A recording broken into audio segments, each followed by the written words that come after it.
প্রথমে আমরা দেখে নিচ্ছি যে আজকে আমাদের গাণিতিক সমস্যাটা কি বা কি আমরা প্রমাণ করব। আচ্ছা, তাহলে আমরা দেখে নিচ্ছি আজকে আমাদের গাণিতিক সমস্যাটা কি। এখানে আমাদের প্রমাণ করতে হবে 1 plus tan theta plus sec theta সমান সমান হচ্ছে 2 divided by 1 plus cot theta minus cosec theta. তাহলে এই হচ্ছে আমাদের আজকের প্রমাণের বিষয়। আর এই প্রমাণটা করতে যে ধারণাগুলো আমরা ব্যবহার করব সেটা হচ্ছে, প্রথমেই আমরা ব্যবহার করব ট্যান থিটা সেক থিটা। আমরা জানি ট্যান থিটা সমান সমান লেখা যায় sine theta by cos theta, আর সেক থিটা সমান সমান লেখা যায় 1 বাই কস থিটা। এই প্রথমে আমরা এই যে ত্রিমিতিক অনুপাতের যে মানটা সেটা ব্যবহার করব। সেটা কি?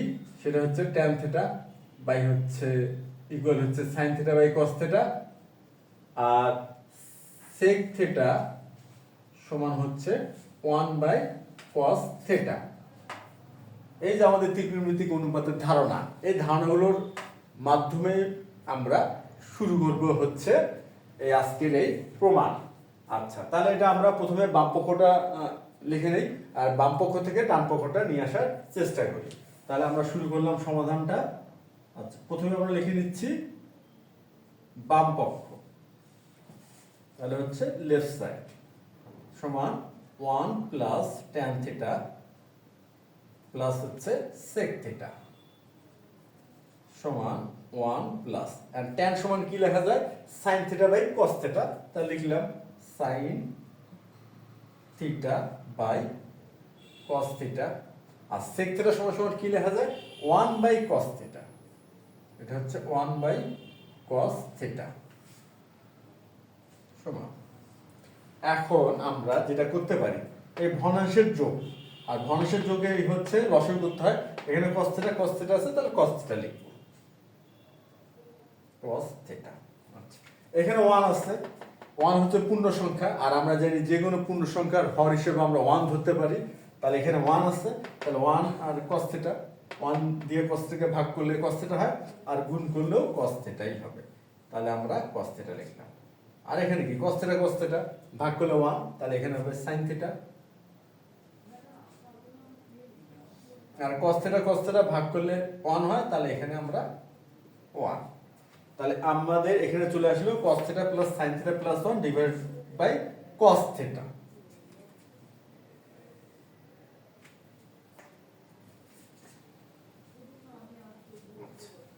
এরপর আমরা এখন কি করব?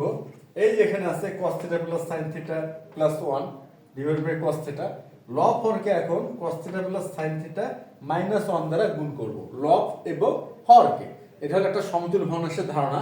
আমরা জানি সমতুল ভগ্নাংশের ধারণাটা কি, সেটা হচ্ছে যে কোনো ভগ্নাংশের লব এবং হরকে শূন্য বাদে অন্য যে কোনো সংখ্যা দ্বারা গুণ অথবা ভাগ করলে ভগ্নাংশের মানে কোনো পরিবর্তন হয় না।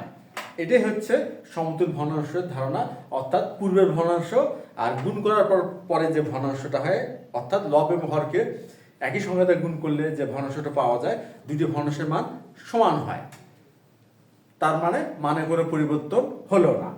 এখন আমরা এই কাজটাই করব, যে cos theta plus sin theta plus 1, এখানে আমরা গুণ করলাম cos theta plus sin theta minus 1।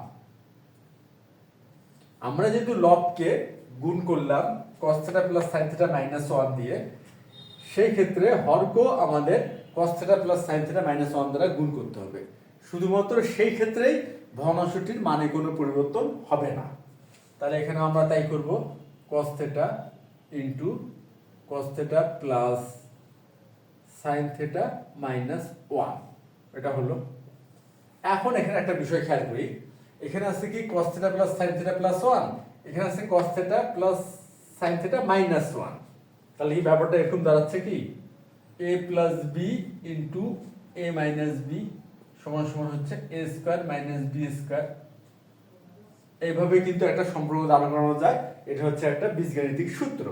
এখন এইভাবে যদি নিয়ে আসি, আচ্ছা, বোঝার সুবিধার্থে আমরা একটা ধাপ মেনটেন করি, কিভাবে বা সাজাই নিই। cos theta plus sin theta plus 1, এই যে লিখলাম আর এখানেও আমরা লিখব cos theta plus sin theta, এখানে -1 সেকেন্ড ব্র্যাকেট দিলাম। আর হরে যা আছে ওটা তো থাকবেই, cos theta into cos theta plus sin theta -1। এখন আমরা খেয়াল করি এই যে এটাকে আমরা এ ধরে নিতে পারি b, a plus b, a minus b, সেক্ষেত্রে কি হয় a square minus b square.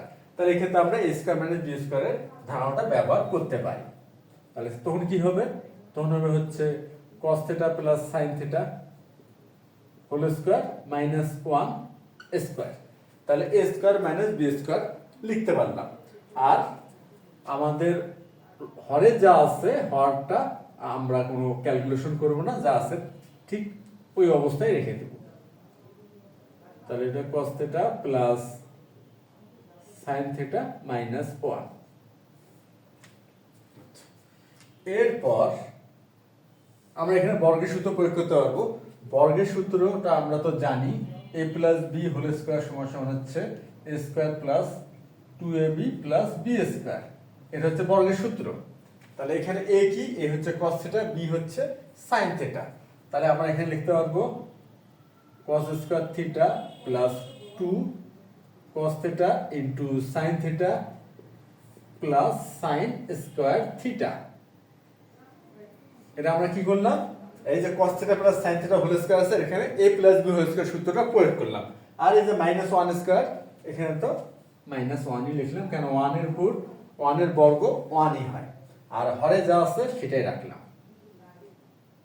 cos theta into cos theta plus sin theta -1।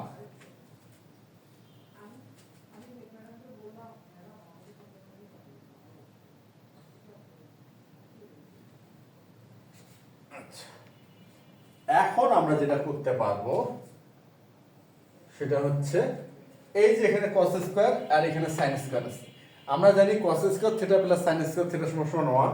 এই যে cos স্কয়ার থিটা আর প্লাস sin স্কয়ার থিটা, তাহলে এই ক্ষেত্রে এখানে 1 লেখা যাবে।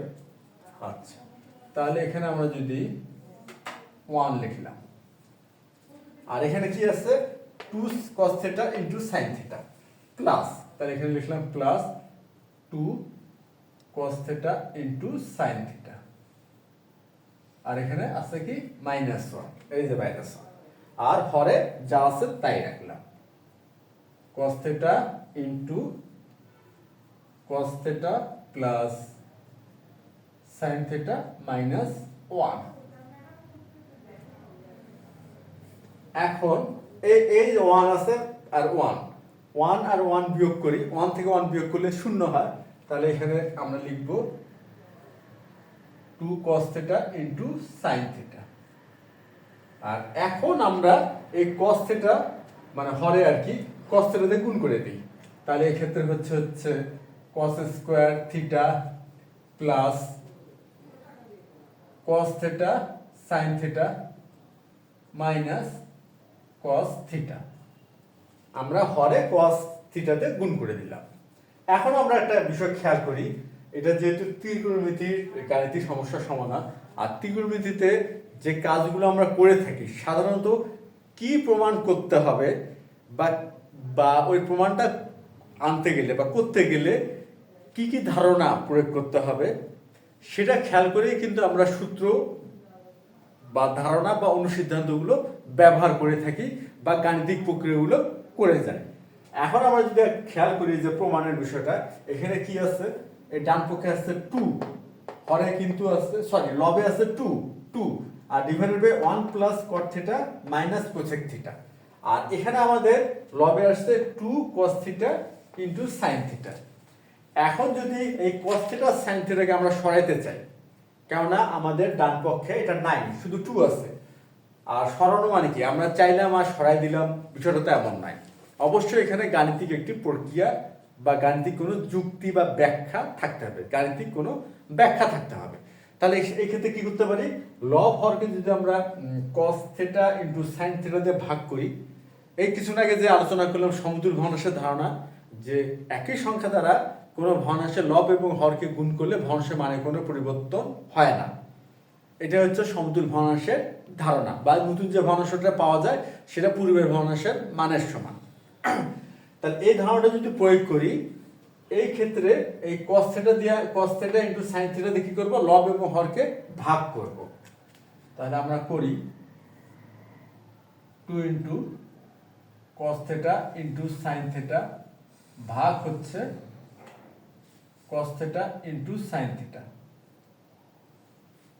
আমরা cos θ এবং sin θ তে ভাগ করলাম, এবং এই যে হর আছে হরকেও ভাগ করব, কারণ এটা সমতুল ভগ্নাংশের বিষয়।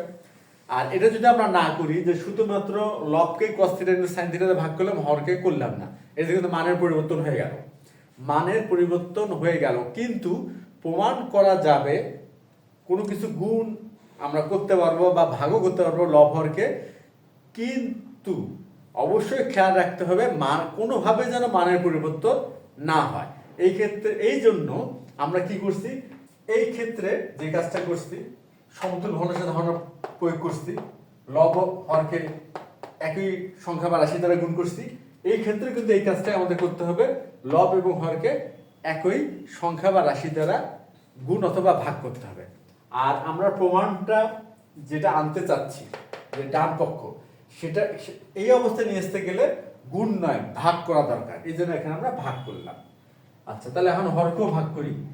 এখানে cos স্কয়ার থিটা, তাই এটাকেও ভাগ করব হচ্ছে cos θ ইনটু sin θ দিয়ে, প্লাস এখানে cos θ ইনটু sin θ, এটাকেও ভাগ করব হচ্ছে cos θ ইনটু sin θ দিয়ে, আর এইখানে আছে মাইনাস cos θ, এটাকেও ভাগ করতেছি cos θ ইনটু sin θ দিয়ে। তাহলে আমরা ভাগ করতেছি। এখন দেখি কি হয়। এই যে cos θ into sin θ divided by cos θ into sin θ, তাহলে এটা হয়ে যাচ্ছে কি 2, তা 2 লিখলাম। আর এখানে কি হয়, এখানে হয় cos স্কয়ার, আর এখানে আছে cos θ।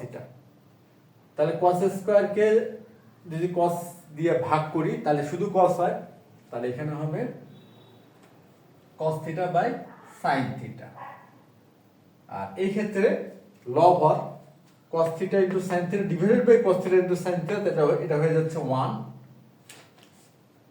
আর এখানে এই যে cos θ ভাগ হয়ে যাচ্ছে, তাহলে হচ্ছে 1 বাই sin θ সমান কি হবে, এখানে 2 তো থেকেই গেল, cos θ sin θ এটা হয়ে যাচ্ছে cot θ, আর এই যে 1 তো আছেই, এখানে প্লাস 1 আর মাইনাস 1 বাই sin θ অর্থাৎ cosec θ। আমাদের প্রমাণটা কিন্তু চলে আসছে, এই যে 1 প্লাস cot θ মাইনাস cosec θ, আর এখানে আসলো কি cot θ প্লাস 1 মাইনাস cosec θ। তাহলে এটাকে যদি আমরা একটু সাজাই লিখি, তাহলে কিন্তু আমাদের প্রমাণটা চলে আসে। আচ্ছা, একবারে আমরা চাইলে সাজা লিখতে পারি, প্রথমে 1 লিখলাম, তারপরে কি আছে প্লাস cot θ, তারপরে লিখলাম প্লাস cot θ, আর তারপরে কি আছে মাইনাস cosec θ, তারপরে লিখলাম মাইনাস cosec θ। আমাদের কিন্তু প্রমাণটা হয়ে গেল। আচ্ছা, এটা হচ্ছে প্রমাণের অঙ্ক, আর আমরা বাম পক্ষ থেকে শুরু করছি, তাই হচ্ছে রাইট সাইড সমান, তাহলে প্রমাণিত। আশা করি আজকের এই যে গাণিতিক সমস্যার সমাধানটা আমরা করলাম, এটা সবাই বুঝতে পারছো। তাহলে আজ এ পর্যন্তই, ধন্যবাদ তোমাদের সবাইকে।